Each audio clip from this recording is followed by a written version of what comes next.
Mary had a little lamb. We believe that all men are created equal. To the magnificent mosaic that is America. From radio beacon to radio beacon.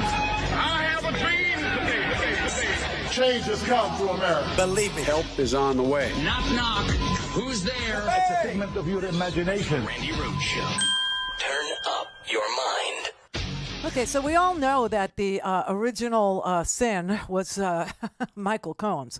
In that, Michael Cohen was the person whose law firm, which, remember Sean Hannity discovering this live on the TV? He was talking to Trump and he said, so you made a payment to Stormy Daniels? You funneled that payment through law firms? Yes.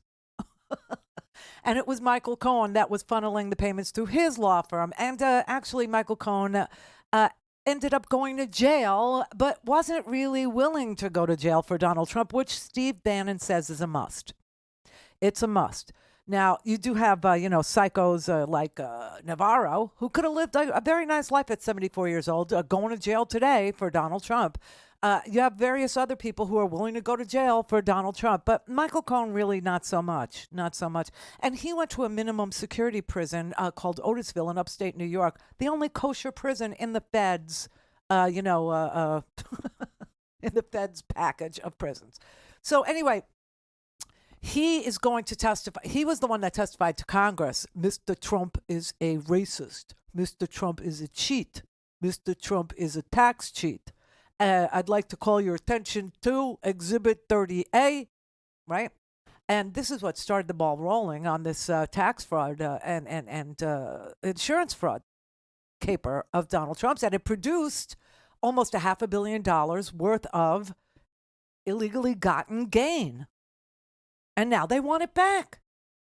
So anyway, Michael Trump is going to testify next week in the trial that is the New York State version of this trial, and him and Stormy Daniels will both testify. Now, she has a CNN documentary about her life and what it's been like, because, she was just going about her life. She was just doing her thing. And when she was literally, outed as, because they did, what was he, like Denny Dennison or something? I mean, they weren't even in this, scheme. They weren't even listed as themselves. They had aliases. They had criminal names, right? And so all of a sudden, she's outed and her whole life gets turned upside down. Her life is being threatened now by maggots. I mean, crazy. So she's going to testify next week. Michael Cohen's going to testify next week. But Michael Cohen was on CNN last night, and they asked him, do you see any problem with Trump owing $500 million as a result of this case that you started? Now where's he going to find this money? We now know he's not very rich. He lied about everything, and you tried to tell us that back then, but now what? The real problem that we as Americans need to be watching is where the money, if at all, comes from. Is it going to come from Qatar? Is it going to come from Saudi Arabia? Right. Could it come through some back channel oligarch from Russia? Oh. If, in fact, that happens, just think about the danger that Donald Trump is putting America and our national security at risk. He will now be indebted to a foreign entity. And as a potential president of the United States, imagine if, God forbid, a million times that he wins. Imagine the indebtedness that he will have to a foreign entity over the benefit and the needs of America. Do you think that should be a very real concern for It should be a real concern to every American who's going to be voting come November. Okay, so we understand as smart people in this audience that Donald Trump is now, auditioning people to, give him this money so that he can appeal this case and hope for a better result. That's what this bond allows him to do. This bond would put a stay on the case pending his appeal. Without the bond, there is no stay. He can appeal, but there will be no stay of the case. The case will move forward. So that's why he needs the money. All right. Now, if you wanted something from Donald Trump, if you were willing to gamble on his winning, like they did in 2015, and by they, I mean Russia, you would still need somebody with the skill set to launder that money, sort of a buffer. Yeah, He had a lot of buffers, Senator, a lot of buffers. Remember? This is mob stuff. There's no question this is mob stuff. So we now have the warning, the fair warning, that Donald Trump doesn't have $400 million in cash, that he perjured himself, essentially, in that little deposition clip that we played. I mean, it's like the most golden 20 seconds of your life right here. We have a lot of cash. I believe we have substantially in excess of 400 million cash, which is a lot for a developer. Developers usually don't have cash. They have assets, not cash. But we have, I believe, 400 plus and going up very substantially every month. Okay, and you saw on the top of the screen, it said New York AG. So this was Letitia James' case. This was April of 2023. This is current testimony. This isn't a game.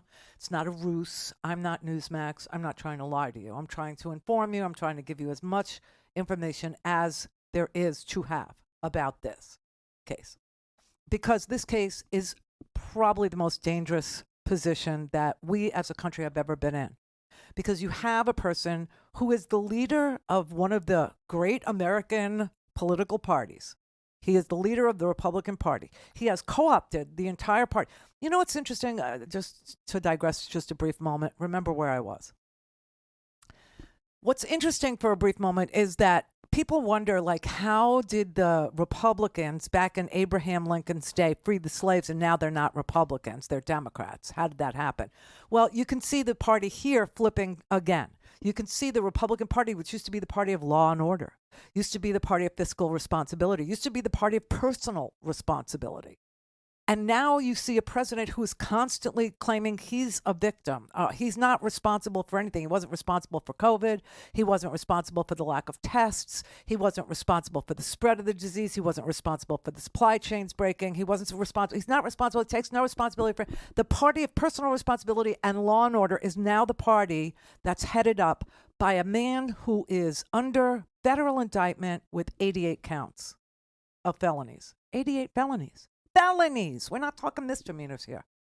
That's the part. So if you were ever wondering, like, how do parties flip, this is a perfect example. Okay.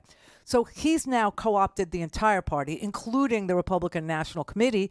And he's probably going to, count on a lot of money coming through there into his daughter-in-law's hands from people who have taken an oath of loyalty to her father-in-law and agree or don't agree or somehow, tangentially agreed that their money would be used to pay this judgment so he can appeal and get a stay in the, it's so sick.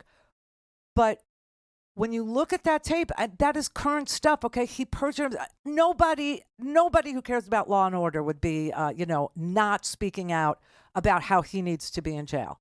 And that's how you know the Republican Party isn't a party anymore. It's a mafia. It's a mob. It's a family, okay? It's a crime family is what it is. And so when you have a crime family, you need somebody who knows how to launder the money. Like Las Vegas, if you've been watching, any of the, Sin City, documentaries, they're great. I love them. I love all these, they're all, Tom Hanks makes them. They're amazing, all these documentaries. But if you look at, Atlantic City, if you look at, Las Vegas back in the day, that was a money laundering tool for all of the crime families all over this country.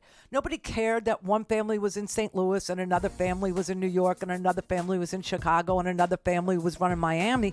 Nobody cared. That was the place where all the money went to be laundered because it was all cash. It was hard to keep track of. Okay. So you need a guy who knows how to do something like that in today's world, because now Las Vegas is run by hedge funds, Steve Wynn, etc. Very, very, he could also give Donald Trump the money, but he won't. Who better to launder money coming from oligarchs in countries that need a favor from the next president, who need the gift of Ukraine to be given to them? Under the auspices of a peace plan, by the way. That's what it'll be called. I'm so ahead of this that it creeps me out because I'm going to be right and then I'm going to hate myself. Paul Manafort. Don't have time to listen to the live show? Want to hear more on your schedule? Go to RandiRhodes.com and buy a stinking podcast.